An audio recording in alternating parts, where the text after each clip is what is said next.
Stock selection एक बहुत important एक प्रोसेस है।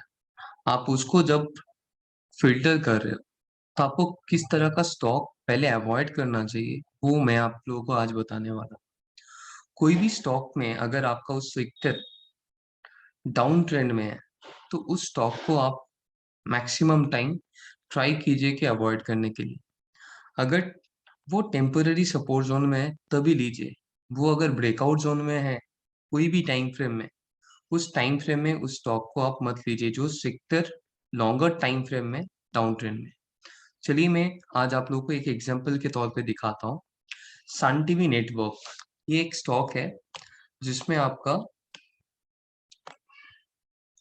30 मिनट्स टाइम फ्रेम में इसका डिमांड जोन है 408। ये डिमांड जोन क्या होता है? डिमांड जोन हम लोग जो सपोर्ट बोलते हैं। मतलब यहाँ से जब भी कोई स्टॉक आता है उस वहां पे आपका बायर्स आ जाते हैं और उस स्टॉक को ऊपर लेके जाते हैं। तो ये पहले हम लोग को एनालिसिस करना चाहिए ये स्टॉक मतलब इस particular demand zone and supply zone के रेंज में है या रेंज ब्रेक करके new demand zone and supply zone create कर रहा है। पहले तो ये स्टॉक एक रेंज बाउंड एक स्टॉक था कि यहाँ से 400 से 450 तक जा रहा है, उसके बाद फिर से 400 में आ रहा है, वहां से बाइंग आ रहा है। तो ऐसे करके एक फ्लिप फ्लॉप एक रेंज बाउंड मैनर में ये स्टॉक चल रहा है। तो ये हो गया आपका शॉर्ट टर्म एनालिसिस कि ये स्टॉक को मैं कभी भी 450 लेवल में मैं नहीं लूंगा। अगर 400 में लेवल में आता है, मेरा स्टॉप लॉस बहुत छोटा है, मैं ले सकता हूँ। उसके बाद मैं इसको दूसरा time frame daily time frame में एनालिसिस करूंगा। डेली टाइम फ्रेम में मुझे ये क्लियर कर दिख रहा है कि आपका एक डाउन ट्रेंड में है। डेफिनेटली यहाँ पे बार बार एक कॉन्जेशन है। कॉन्जेशन क्या होता है कि जहाँ पे बार बार स्टॉक हिट कर रहा होता है, मतलब ब्रेक करने के लिए वो पर्टिकुलर जो सपोर्ट है वो ब्रेक करने के लिए, मतलब it is in down trend, again some buyers are coming and they are giving support to that particular zone. तो वो आपका होता है जोन ऑफ डिफेंस। तो यहाँ पे हम लोगों को देख क्लियर कर दिख रहा है कि ये एक डाउन ट्रेंड स्टॉक है और ये 400 लेवल जो है, 400 लेवल में एक बाइंग इमर्ज हो रहा है। तो उसको उसके बाद मैं इसको वीकली टाइम फ्रेम में देख लेता हूँ। ये स्टॉक वीकली टाइम फ्रेम में कहाँ पे है? वीकली टाइम फ्रेम में मैक्सिमम मेरा स्टॉक सिलेक्शन, अगर मतलब कोई भी मुझे इंडेक्स में या स्टॉक में व्यू लेना है, मैं वीकली टाइम फ्रेम सिलेक्ट करता हूँ। तो वीकली टाइम फ्रेम में मुझे क्लियर कट दिख रहा है कि ये कंटिन्यूअस डाउन ट्रेंड में है। तो डाउन ट्रेंड में है, ब्रेकडाउन होगा तो पहले मतलब इस जोन में आ सकता है जहाँ पे कॉन्जेशन है, और उसके बाद और नीचे आ सकता है। 32% डाउन साइड दिख रहा है। तो वो बात का एनालिसिस है। फर्स्ट तो है कि ये सेक्टर मीडिया मीडिया सेक्टर से बिलोंग करता है और मीडिया सेक्टर में उतना रेवेन्यू नहीं है पोस्ट कोविड। तो मैं ये सेक्टर या स्टॉक को मैं मतलब इंट्राडे में सिलेक्ट कर सकता हूँ, तो भी वो डिमांड जोन के बेस करके, सप्लाई जोन में नहीं। अभी जो मार्केट स्ट्रक्चर है वो 30 मिनट्स स्ट्रक्चर में चल रहा है। मेरा स्टॉक सिलेक्शन प्रोसेस जो है उस हिसाब से मैं बोल रहा हूँ। आप किसी भी स्टॉक मतलब टाइम फ्रेम आप चूज कर सकते हो for swing trade. For swing trade as of now I am preferring giving a preference to 30 minutes time frame instead of giving preference to 2 hour or 1 hour time frame। क्योंकि जब market bullish होता है तब ये 30 minutes time frame से 1 hour time frame का भी target achieve कर लेता है, because it is giving a breakout. Second आपका sector is in down trend. तो उसके बाद अब आप अगर डिलीवरी डेटा भी चेक करोगे तो डिलीवरी डेटा में आपको क्लियर कट दिख जाएगा कि यहाँ से आपका 410 इस जोन से आपका डिलीवरी हो रहा है, उसके बाद यहाँ पे डिस्ट्रीब्यूशन हो रहा है। तो बहुत अच्छा डिलीवरी हुआ था।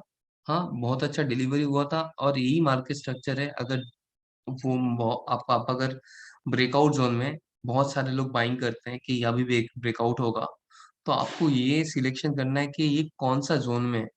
बहुत लोग ये गलती कर बैठते हैं कि आप सप्लाई जोन में जाके बहुत डिलीवरी देखते हो, मतलब बहुत हैंड चेंज होता है। मतलब रिटेलर का क्या होता है कि जब बहुत ऊपर चला जाता है, दे फील फियर लाइक कि ये तो मिस हो गया, अभी मुझे लेना है और ऊपर जाएगा।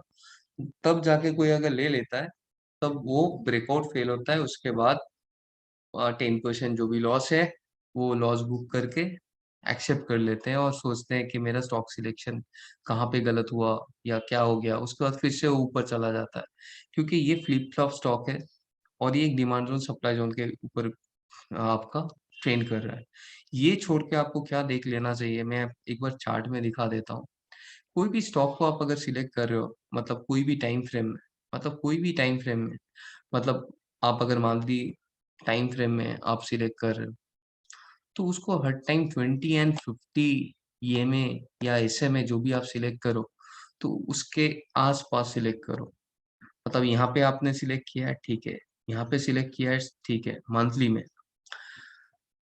तो आपका क्या है, मंथली क्लोजिंग के नीचे आपका स्टॉप लॉस रख दो। मतलब आप अगर 135 में एंट्री लेते हो, अगर 123 में आपको स्टॉप लॉस हिट हो जाता है, तो आपका 10% भी नहीं जाएगा वहां से। बट आप अगर यहाँ पे लेते हो 266 में, मतलब मंथली टाइम फ्रेम में, यहाँ पे जाके आप बोलते हो कि मैं इन्वेस्ट करूंगा, ये इन्वेस्ट करने का जगह नहीं है। आप यहाँ पे जाओगे, स्टॉक एक दिन नीचे आ जाएगा, तो मतलब या तो प्राइस आएगा नीचे, नहीं तो इसको कंसोलिडेट करने दीजिए। कंपनी बहुत अच्छा है, बट ये डेफिनेटली राइट प्लेस नहीं है आपको बाई करने के लिए। हर टाइम बहुत सारा बाइंग होना चाहिए एक ही जोन पे। मतलब ये जो मंथली टाइम फ्रेम है, इसमें कंसोलिडेशन मतलब क्या है, इसमें बहुत बाइंग हुआ है और उसके आसपास है, एवरेज हो गया है, उसीलिए वो लाइन 20 सिंपल मूविंग एवरेज जो है उसके आसपास है और प्राइस भी उसके आसपास है। तो आपको डेफिनेटली बाइंग देखना है कि बाइंग कंटिन्यूअस बाइंग होना चाहिए। उसके बाद आप टॉप डाउन एनालिसिस कीजिए, वीकली टाइम फ्रेम में आ जाइए। वीकली टाइम फ्रेम में भी यहाँ पे 149 180 ये जोन था, और मैंने शायद यहाँ पे डिस्कशन किया था वो डेली टाइम फ्रेम में किया था। डेली टाइम फ्रेम में आप अगर देखोगे कि यहाँ से एक अच्छा खासा बाइंग था, यहाँ पे भी बहुत सारा बाइंग आ रहा था, तो आपको अच्छे से वॉल्यूम एनालिसिस भी करना है कि एक आप ट्रेंड स्टॉक है, और आप ट्रेंड स्टॉक में आपका 20 एक्सपोनेंशियल मूविंग एवरेज के सामने है। अभी ये आपका ब्रेकआउट भी विद वॉल्यूम दे रहा है, तो आप अगर यहाँ से 199 में लेते हो, तो यहाँ पे आपको 270 मिल गया है। उसके बाद ये कंसोलिडेशन में है। अभी भी देखिए कंसोलिडेशन हुआ है, मतलब क्या है, यहाँ पे बाइंग हुआ है, तो तभी ना कंसोलिडेट कर रहा है। अगर ये कंटिन्यूअस ऊपर चला जाता, तो ये स्टॉक मूविंग एवरेज से बहुत दूर रहता। मतलब एग्रेसिव बाइंग हुआ है और बहुत ऊपर चला गया, वो बाइंग फिर से फॉलो अप बाइंग में कन्वर्ट नहीं होगा, और वो उसके बाद नीचे आ जाएगा। क्योंकि एग्रेसिव बाइंग हो गया तो उसके बाद कोई ना कोई तो प्रॉफिट बुक करेगा। अभी क्या हुआ है, यहाँ से प्रॉफिट बुक नहीं हुआ है, यहाँ पे डिफेंड हो रहा है, और डिफेंड कर रहा है कि नहीं, इससे नीचे जाने नहीं दूंगा, उसीलिए फिर से बाइंग इमर्ज हो रहा है, ऊपर जा रहा है। स्टॉक में अभी भी स्ट्रेंथ है, आप देख सकते हो, बट डेफिनेटली ये एक, फिर से मैं दिखा देता हूँ कि 1 आवर टाइम फ्रेम में ये एक सप्लाई जोन है। आप अगर सोचोगे कि यहाँ पे मेरा बहुत बेस जोन है, नहीं, इसमें स्ट्रेंथ हो सकता है, सप्लाई भी हो सकता है। बेसिकली आपको सप्लाई हुआ है या नहीं हुआ है आपको देखने के लिए आप कभी भी देख लो कि 3 मिनट्स टाइम फ्रेम या 5 मिनट्स टाइम फ्रेम में एक्टिविटीज में उतना ज्यादा वॉल्यूम तो जनरेट नहीं होता है, बट लास्ट 10-15 मिनट में क्या हुआ है उस पर्टिकुलर स्टॉक में, वो आपको दिख जाएगा इस जोन में। ज्यादा कुछ मतलब एक्टिविटी तो नहीं हुआ है, बट हाँ डेफिनेटली मतलब इस जोन में हुआ है, उसके बाद कुछ मतलब एक ही जोन में फंसा हुआ है। तो आप ये स्टॉक को डेफिनेटली मतलब देख सकते हो, but I will not, I avoid avoid जो मुझे देखना था मैंने देख लिया है। उसके बाद अगर फिर से स्ट्रेंथ मिलेगा कि नहीं, वो 270 क्रॉस करके वॉल्यूम दिखता है, मैं तब एकदम इंट्राडे के लिए लूंगा। This is not the based zone. Anyways, thanks. If any other queries you have, just let me know. Thank you.